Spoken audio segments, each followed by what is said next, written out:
some, you guys get the A's, I get the Q's. Okay. Yo, is there Q&A? Yeah, like YouTube commenters kind of thing? Mm-hmm. Okay. There's Dolan, who is in the very nice, are we watching the video now? No, not yet. About it. I don't think they're going to be asking you about your own skin. So the video is about 3 minutes long.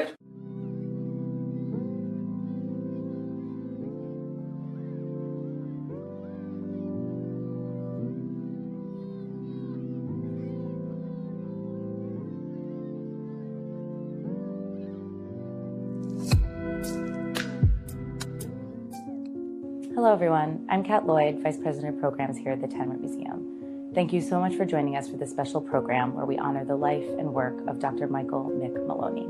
Moloney passed away this summer. He was a leading musician and historian of Irish American song and was transformative in helping audiences today understand Irish music of the past. We're gathered for tonight's program in our recreated tenement apartment of the home of Joseph and Bridget Moore, Irish immigrants who raised their 3 young daughters here on Orchard Street in the 1860s. In the early 2000s, the museum was researching the lives of Joseph and Bridget Moore, trying to understand what their experiences would have been as Irish immigrants here in Little Germany on Orchard Street in the 1860s. And Dr. Moloney was essential in the collaboration of understanding how music would have been essential to their world as Irish Americans, building lives for themselves on the Lower East Side. Through his collaboration, we've helped thousands of visitors hear the songs of 19th century Irish America and draw those stories through to today. They rattled on together in McNally's row of flats. For tonight's conversation and performance, we'll be joined by Dr. Miriam Nyhan, a historian of Irish American migration, and Lenwood Sloan, a longtime Moloney collaborator who over 30 years worked with Moloney to help Americans understand how Irish and African American musical and dance traditions were connected. Moloney and Sloan's work will be important as the museum moves forward with our newest exhibit, where we research and share the stories of Joseph and Rachel Moore, African Americans who lived in tenements less than a mile west of here. This exhibit will open within the next year and a half, and Sloan and Moloney's work will really help us bring to life the culture and social world of Joseph and Rachel Moore and their Irish neighbors. Tonight's program follows in a long tradition of wakes within Irish and African American cultures. Nyhan and Sloan will be joined over the course of the evening by longtime collaborators and friends of Moloney, who will sit and visit, pay their respects, share memories and songs that help us understand Moloney's work and life. The Tenement Museum is honored to be part of the series of events honoring Dr. Moloney's life, and we invite you into the conversation as well. Please share reflections, memories, questions in the chat, and we'll pass them along to our guests tonight. Our programs are possible because of your support. By making a donation of any size at the link in the description below, you help us to continue to offer programs like this and support artists like the ones you'll hear from tonight. If you'd like to stay connected to the museum, visit tenement.org for information on booking on-site tours, for our virtual programs, becoming a member, and more. We hope you find tonight's program meaningful. To begin the evening, please join us in a moment of silence for Dr. Moloney.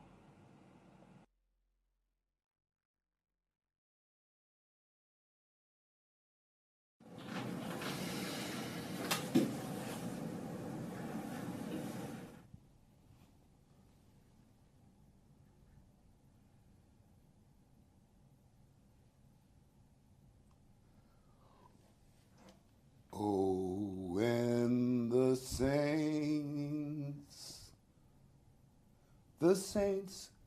go marching in, go marching in. Oh, when the saints go marching in. Oh, Lord, I want to be in that number, y'all, when the saints go marching in. Oh, when the saints go marching, marching in, go marching in. Oh, when the saints go marching in. Oh, Lord, I want to be in that number, y'all, when the saints go marching in.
Good evening, Lenny, and welcome to the Tenement Museum, where we are here for a wakeful moment of celebration of our friend and colleague and collaborator, the wonderful Mick Moloney. I'm really honoured to be here, and I'm delighted with that wonderful introduction from Kat and all our colleagues at the Tenement Museum. We're here in this very historic space and very meaningful space for all of us with immigrant connections here on the Lower East Side, remembering Mick. In the room with us, the place is oozing with talent. Specifically, we have Athena Turgis, Liz Hanley, Brenda Castles, Dan Neely, Brendan Dolan, and Anna Culleton. And it is my honour to be here with the venerable Lenny Sloan, someone who has been a long-time collaborator with Mick, and someone for whom the interconnectedness of the African American and Irish American experience have formed an intellectual sharing and exchange that has enriched us all. Lenny, you opened this evening with the wonderful support of these really fabulously talented mentees, I think, of Mick, we could say, as we remember him in a ritualistic way. It's something that's very strong in the Irish tradition, as Mick has studied it, and as you in the African American tradition, and as you've brought them together. Tell us a little bit about that ritual and the wake, and how you have come to unpack it and be with us here this evening as we remember Mick.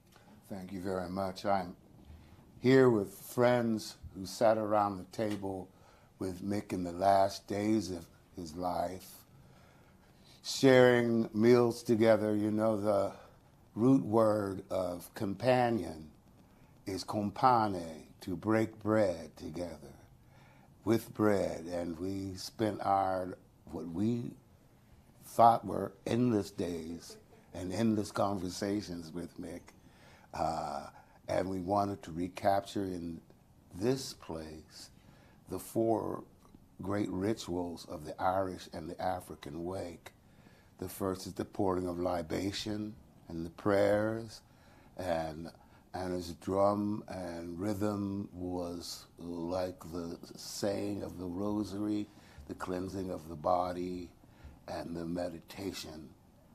The words are, may the words of my mouth and the meditations of my heart be acceptable in thy sight, O Lord, my Redeemer. And so we hope that these words, these thoughts, these rhythms and music, following the wake games, of the Afro-Caribbean and the Irish, the Afro-Gaelic rhythms that would have met in a building like this, as the cultures would have laid out their dead in the parlor, and their songs and rhythms would have bled through the walls.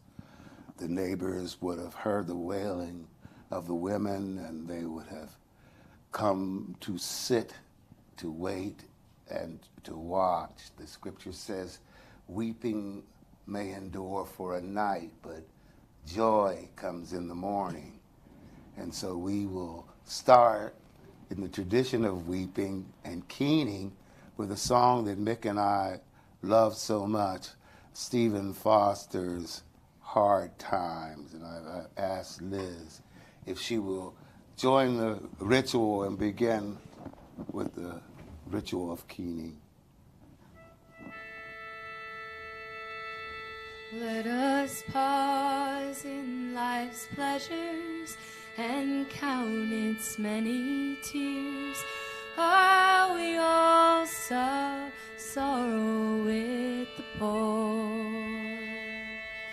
There's a song that will linger forever in our ears. Oh, hard times come again no more. 'Tis the song, the sigh of the weary. Hard times come again no more. Many days you have lingered around my cabin door. Oh, hard times come again no more. While we seek mirth and beauty and music light and gay, there are frail forms fainting at the door. Though their voices are silent, their pleading looks will say, oh, hard times come again no more. 'Tis the song, the sigh of the weary. Hard times come again no more. Many days you have lingered around my cabin door. Oh, hard times come again no more. There's a pale weeping maiden who toils her life away, with a worn heart whose better days are o'er.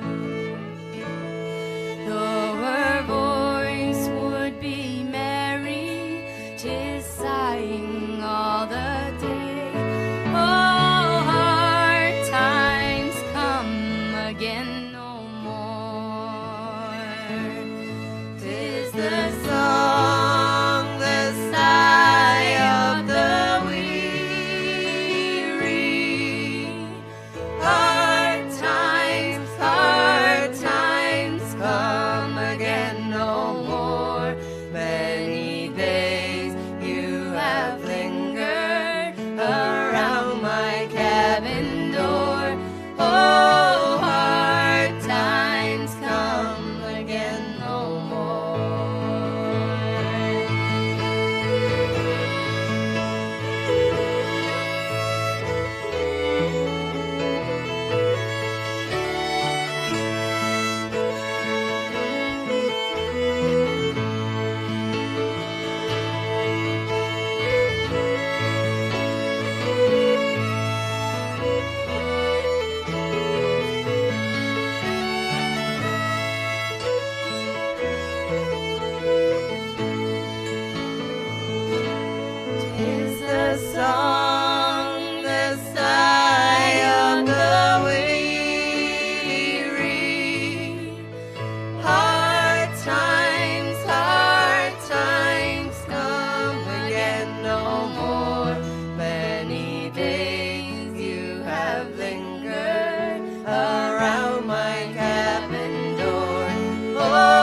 troubled wave. 'Tis a wail that is heard upon the shore. 'Tis a wail that is murmured around the lowly grave. Oh, hard times come again no more. 'Tis the song, the sigh of the weary. Hard times come again no more. Many days you have lingered around my cabin door. Oh, hard times come again no more. 'Tis the song, the sigh of the weary. Hard times come again no more. Many days you have lingered around my cabin door. Oh, hard times come again no more.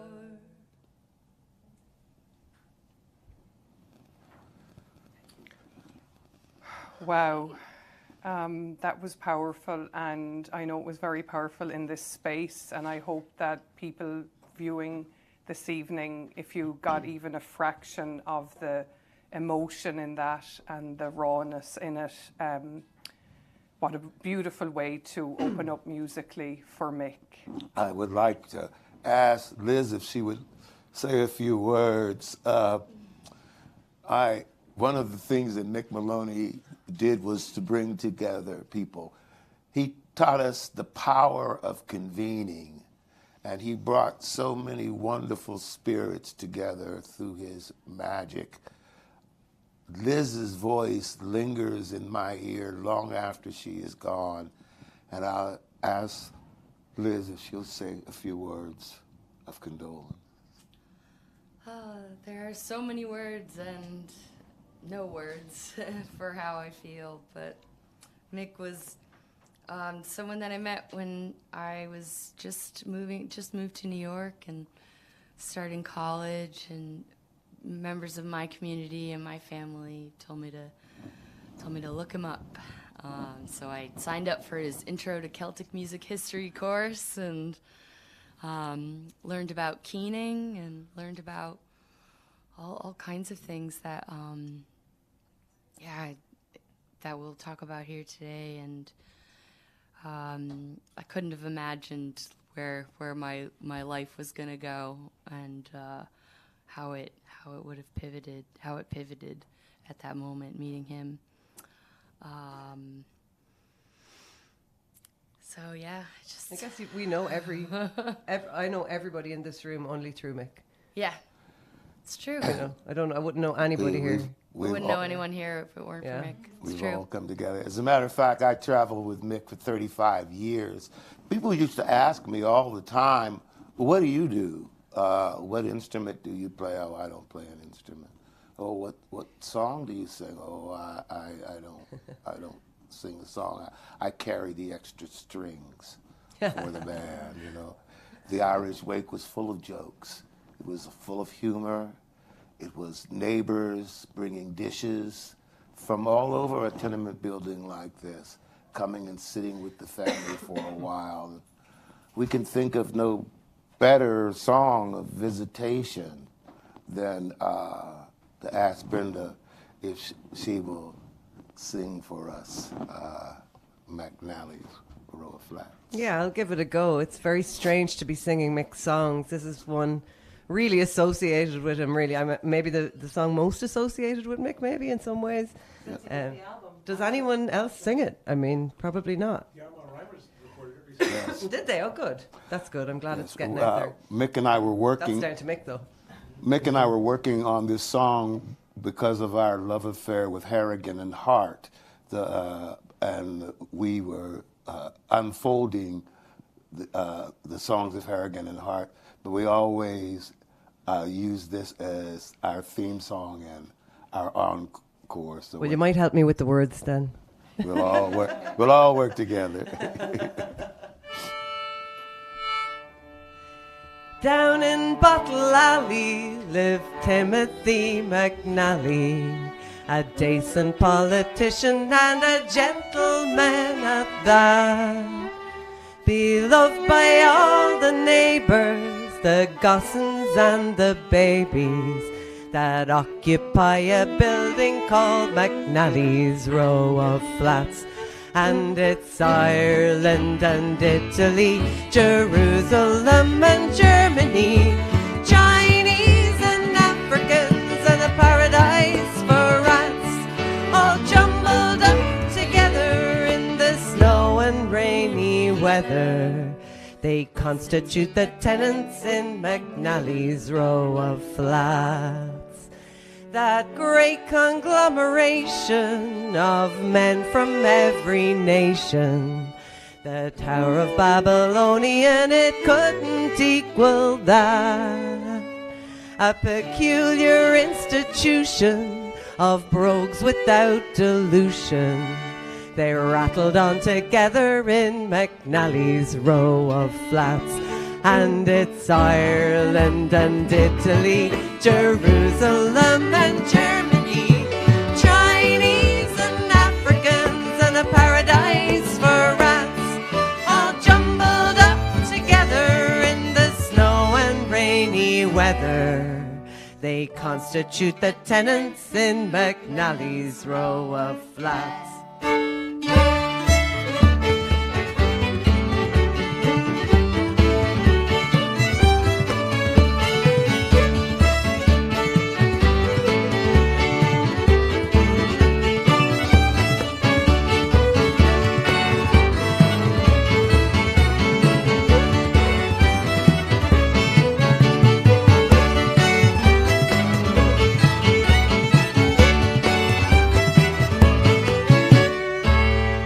Bags of rags and papers and tramps and other schlapers, Italian lazzaronis and lots of hungry cats, and lying there on benches and dying there by inches of the open ventilation in McNally's Row of Flats.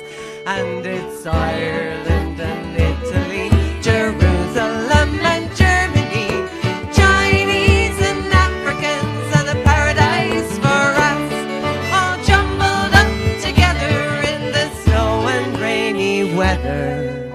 They constitute the tenants in McNally's Row of Flats. It never was expected that the rent would be collected.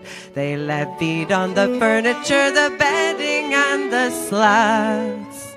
And then you'd see them rally as they battled down the alley, evicted from the building called McNally's Row of Flats.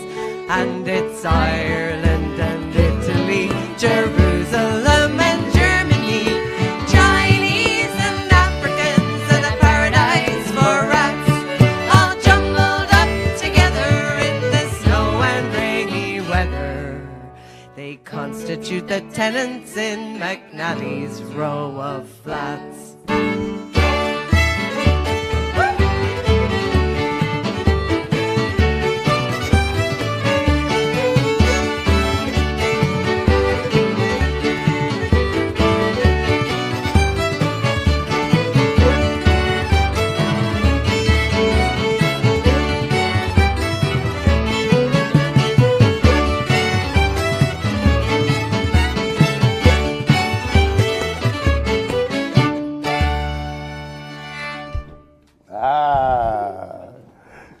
So, you know, the Irish wake and the African wake, particularly the Georgia Sea Islands, the New Orleans, the Carolinas, have this tradition called the Hour of the Wolf. And at the Hour of the Wolf, the men who stayed all night, the women went home to prepare the repast dinner, the men at 3 o'clock in the morning Miriam, would take the door off its hinges, and they would take the corpse off of the bed in the front parlor, place it on the door, and then they would dance on their heels, a clog, with the door rested on their toes, so that the body jumped as they clogged around the room, and they danced the corpse for one last dance. You know, one great tradition that we had, and one that I enjoyed so much when we all toured Cuba together, was ending our pieces with the Boatman song. And Mick and I had a deal. He said, Len, I'll sing McNally's Row of Flats if you dance the Boatman song. Mm-hmm. Well, Mick can't sing that anymore, and I can't dance it anymore. But maybe our good friends will take us around the room one last time. You know?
Yes, and Dawn came. Lenny, we're at a crossroads here in terms of celebrating Mick's life, and here in the Tenement Museum and all that went on here, McNally's Row of Flats, and the work that you and Mick have done for so many years, that theme of crossroads and sharing space and sharing intellectual musings and explorations has just been so part of what you've done, part of your DNA, and part of the legacy of what you and Mick have accomplished. How do you look back on that work and how you see it for the future, or how it's celebrated in this tremendous talent and passion and rhythm that we hear with us this evening? Our theme was two roads, from Robert Frost's poem, two roads diverge in a summer wood, and sorry I could not travel both and be one traveler. Long I stood and looked down one as far as I could to where it turned in the undergrowth, then took the other. And I always referred to myself as the eraser man. You know, everybody likes superheroes. Because whenever Mick Moloney called up and said, "What are you doing on the 26th of June or the 31st of August?" I would take out my eraser and I'd say, "Nothing, I am not, you know, that day is open, you know?" So, we all did that. So I referred to myself as the eraser man. So I'm standing now, good friends, where the roads will part again. And I'm thinking about this wonderful 35 years of all the places, Athena, that we've had breakfast and watched your children grow up. And would you say a few words? Yeah. You know what I remember most? And our homes, because this music happened in homes, in Irish homes, in American homes. And, you know, I spent time in Haiti and Haitian homes. I mean, folk music happens in homes.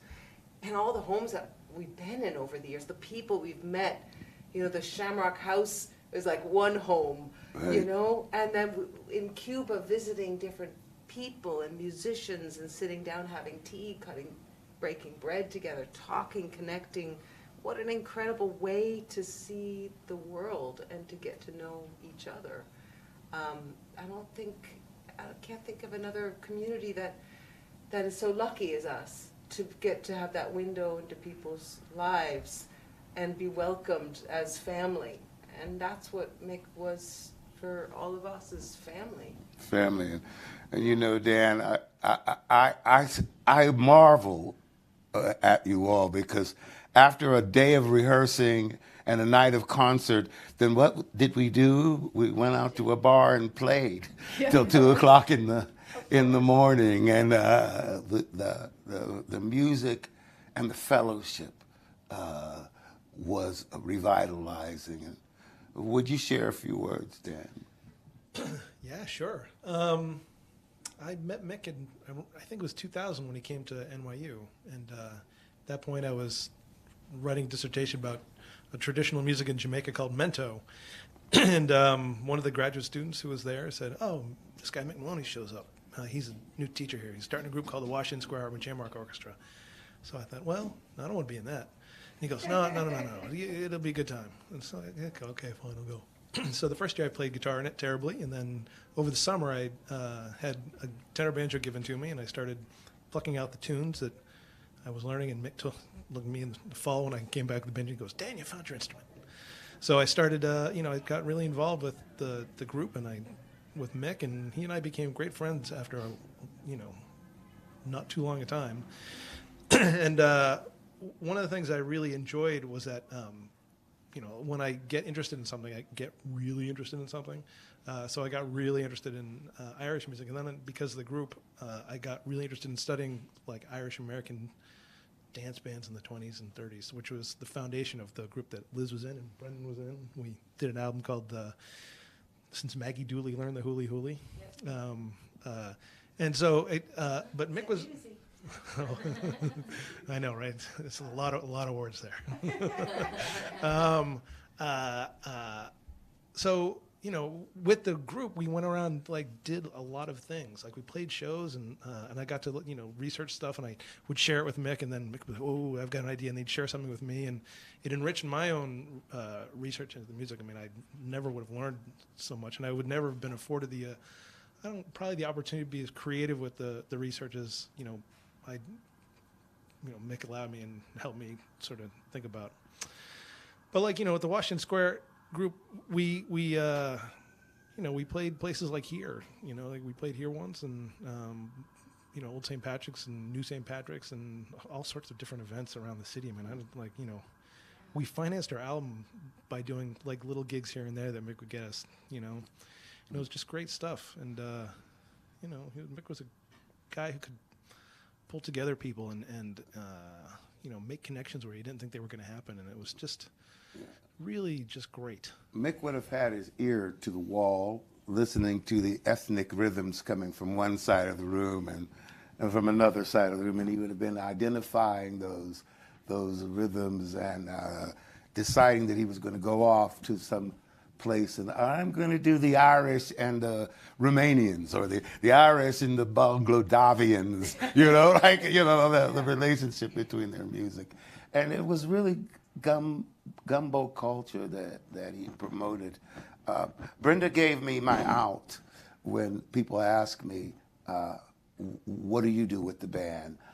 I can now say I play the kazoo because she went out and got me a kazoo so I could pull it out. And, and I was going to have a nice little leather case, but we're at the part of the wake where we're telling jokes now, And Brenda, would you like to say a few words? Yeah. Well, I hope that you become a top-notch kazoo player, Lenny, if you're not already. I figured you had to have something to play. Right.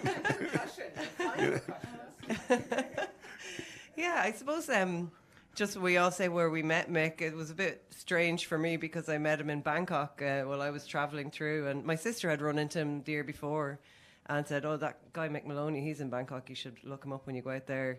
And I ended up just running into him, I think. And my dad's a banjo player, and we would have been listening to, like, Mick's Strings Attached album would have been in the cassette drawer when I was growing up. And Mum and Dad were the biggest Johnson fans that you could possibly imagine.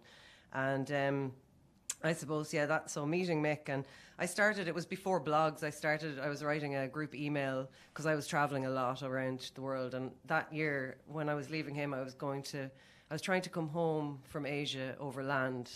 And so I included him in the group email, and I was writing from Mongolia and from across Russia. And so I think that piqued his interest a little bit, and he kept in touch and finally got me out here and got me playing and got me singing more. He was very encouraging. And the biggest things I take from when Mick died, the things that I took, the two things really are that he really wanted people to feel good about themselves. I can't emphasize how much he wanted that, even if something didn't suit him. And I have a few examples of that.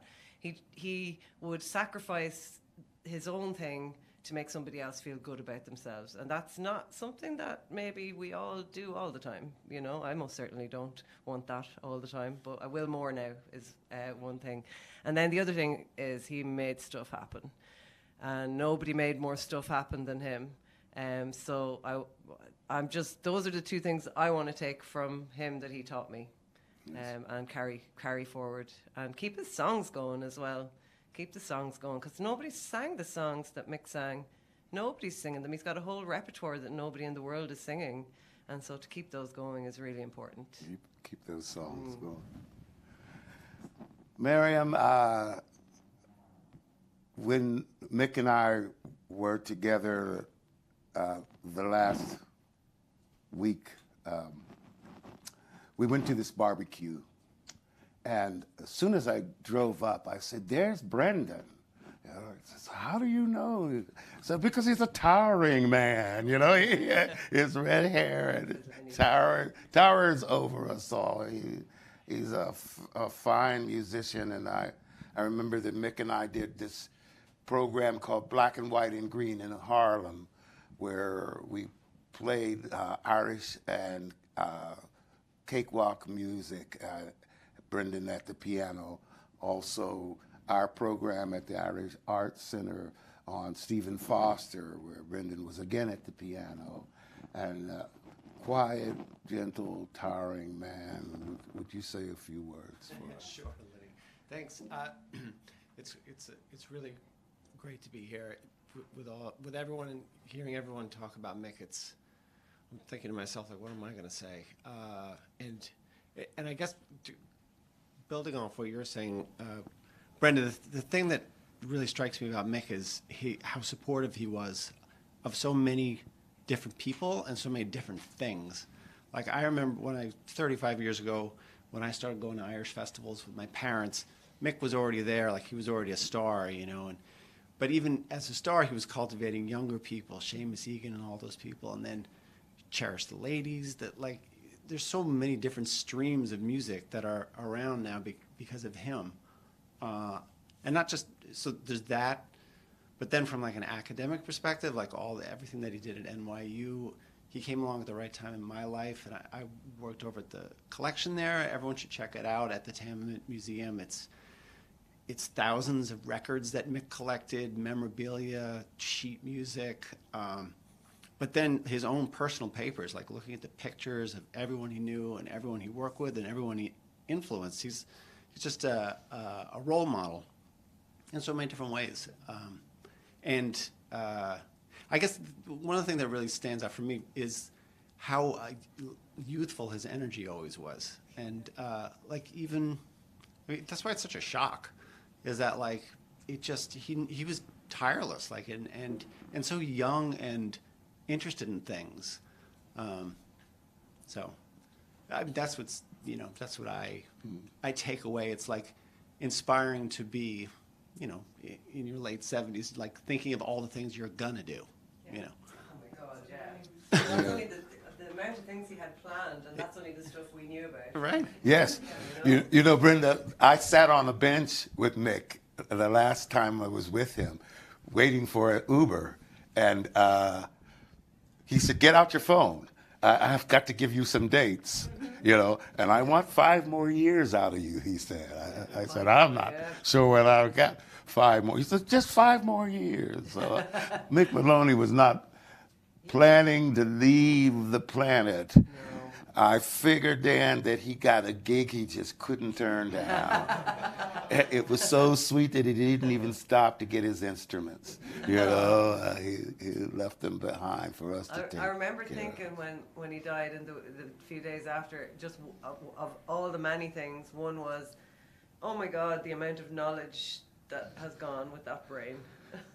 That was really all of the knowledge he had. It was endless knowledge and facts and information, and just snuffed, So.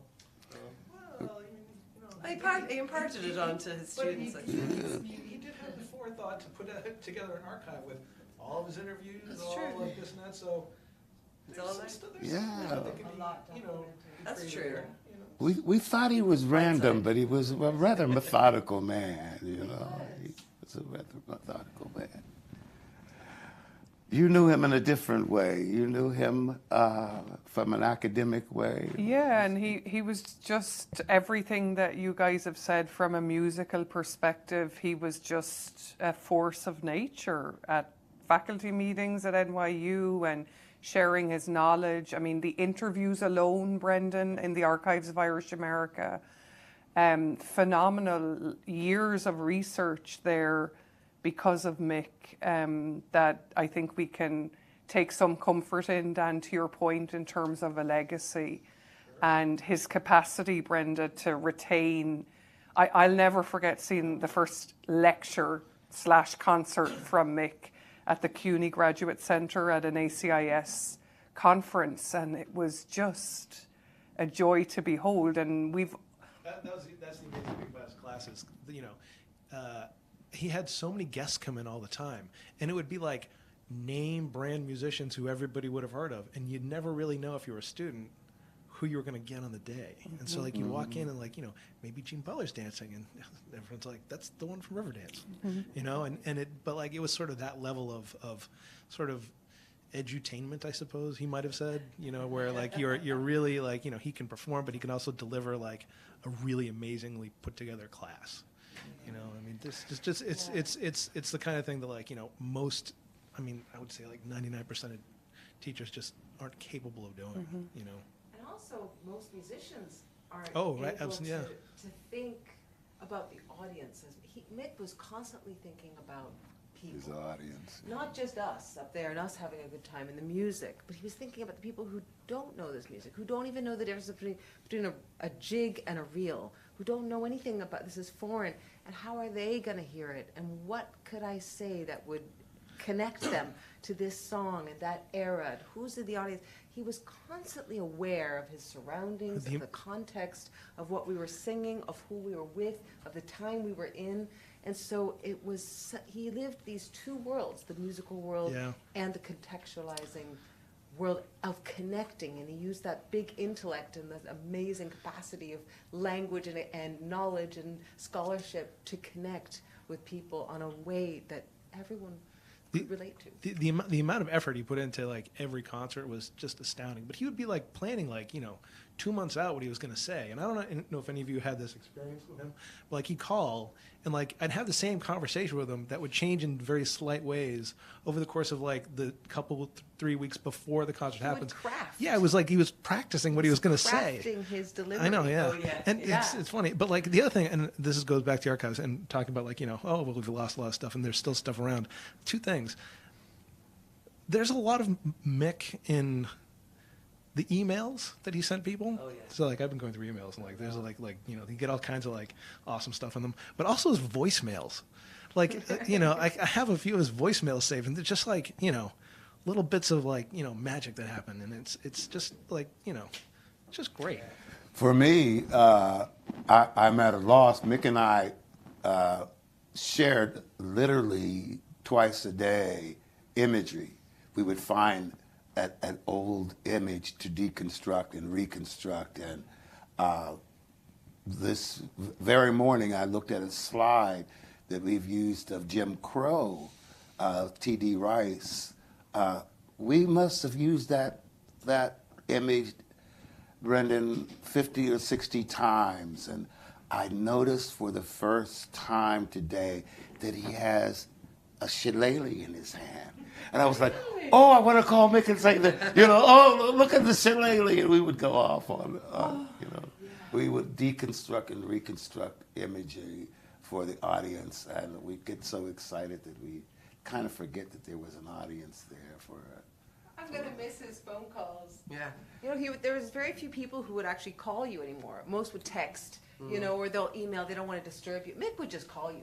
Right. And it was so nice. Yeah. It was so nice to just get a phone call from him. At like 1. Yeah. At 1 in the morning or 3. How do you sleep? So I've got to believe, since the Mick man was the gig master of the Western world, that he got a gig in heaven that was just too good to turn down, and he had to leave at once, and it helps me not speak of him in the past tense. It's hard to. I keep on saying it present tense about him all the time. Yeah. He's gone ahead to check out the sound for that great band that we'll all be playing in. One of the songs that we loved was "Golden Slippers" by James Bland. Golden slippers I'm going to wear to walk those golden streets. And I know that Mick Moloney got his golden slippers because he left the gold dust on. Sure did. And he always liked to go out on a high. Yeah, and he did. He would always, and he told me many times, the secret to life is timing. You got to know when to get out. Oh yeah. And he always did that. He was very. He'd leave a session before it descended into a mess, He would. Yeah. And in his career and his, or the colleges he went and Elkins. I mean, he left Elkins after 25 years at the pinnacle of that festival, and he just had a way. And Mick, well done. Well done, good and faithful servant. Yeah. So I met Mick Moloney 35 years ago when I was a deputy at the National Endowment for the Arts. Our dear friend Beth Lomax, Alan Lomax's sister, called me on the phone and said, come down the hall. I want you to meet someone. I knew Mick Moloney from the Philadelphia multicultural festivals that he did. I knew his reputation, and I was in awe that this was, but it was the most generous meeting of two souls. So we're at the point in the wake when dawn comes and we must walk him to his grave site. There were two traditions. One was Celtic, which was that you brought a little of the dirt from the grave back to your home and you put it on your doorstep because the soul would want to wander to its loved one. The other was African and Afro-Caribbean, which was you zigzag back home so that you would divert, and you created great jubilation so that the soul would not feel sorrowful, but would know that you were joyful. It's where New Orleans gets its second line from. It's where Philadelphia gets its mummers band from. It's where the minstrels ended their shows with a strut. And I hope that you all have a tune that you can strut us out with, or a song that you can reprise that will give us joy in the morning. The Greenfield set? Sure. Yeah. That's the one.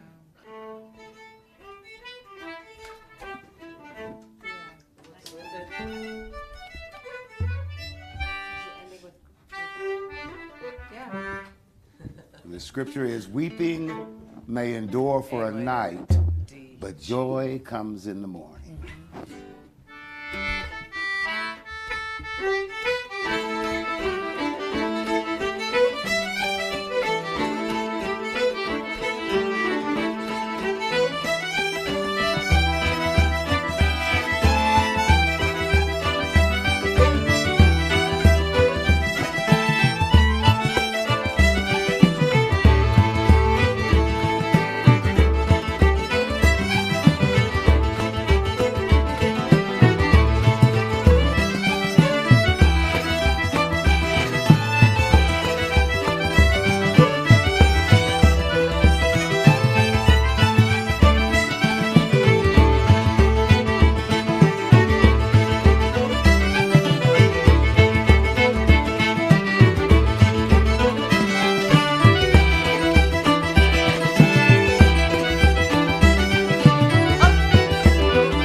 Lenny, I think, you know, one of the things for Mick was he was always very, going back to one of the points Athena made, he was always very conscious of him being an immigrant. And here in the Tenement Museum, where in the Lower East Side of New York City, where so many people came together and crossed paths and shared things and reimagined themselves in an American way, whatever that meant.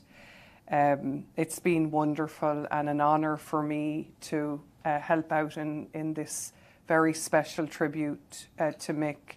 You were very special to him, and the musicians in this room were very special to him, and it is very, very meaningful for us to have this opportunity this evening to see him out and to think of him invoking, as he did to you and did probably to all of you here, that term he used so often, to mind yourself. Those were the last words he said to me, was mind yourself. So I leave with you all this thought. In an Irish wake, this would be the time where we would release doves in the sky, the spirits. Well, times got hard and they couldn't afford doves, and so they painted pigeons white. And then times got harder and they had to eat the pigeons. And so they took out white handkerchiefs and waved them as symbols of the pigeons. And that's where we get the waving of the white handkerchiefs at the end of the wake.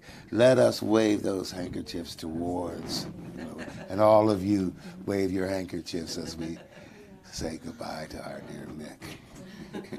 Thank you very much. And thank you, Miriam. Thank you, Lenny, and thank you everyone for being here. Thank you, brothers and sisters. We have some questions, I think. All right, and just want to make sure that I am audible. Okay, excellent. And I just want to say that the chat so far this evening has been full of just appreciation for Mick and praise from all over the world, from all over Ireland, even down in Florida, someone being hit by Hurricane Ian, but people joining us from all over and expressing their praise of all the musicians with us this evening. And one question that I've gotten throughout is, where can people find your music? Where can they follow you? As individuals, as a group of collaborators? Well, I mean, the best way is to really look us up by name, because what's one thing that Mick and the Greenfields of America, of which we were all, members of this association, as it were, it's not really a band. It's more of a community of people. So many have come before us. He founded it in '78. So really, to find out about our music, search our names. We have Liz Hanley and Brenda Castles, Dan Neely, Brendan Dolan, and Anna Colleton. And my name is Athena Turgis, and there's lots of collaborations of us together. There's albums of the Greenfields of America. We have a CD ourselves. Mick Moloney, we're all featured on his albums, and we all have our own albums as well. And we have Mick and my lectures from almost 35 years are on YouTube now. If you Google Two Roads Diverge, so. Absolutely. It was another.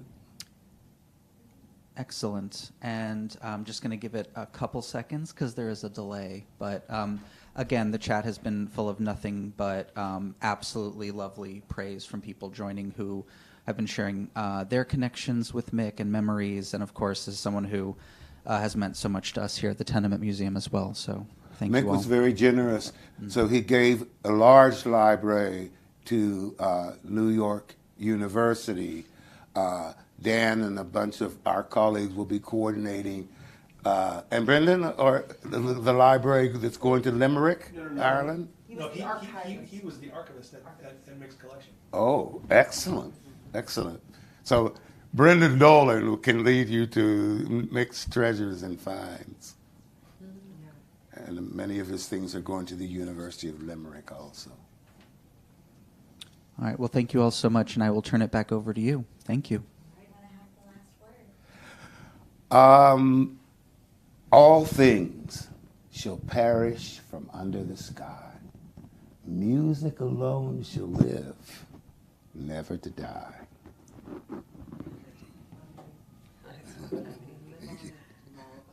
Thank you. Thank you all for sharing. Normally we would have a repass. You need to go to your own refrigerators now and fix your snack. Thank you very much. Thank you all. Thank you so much. Thank you.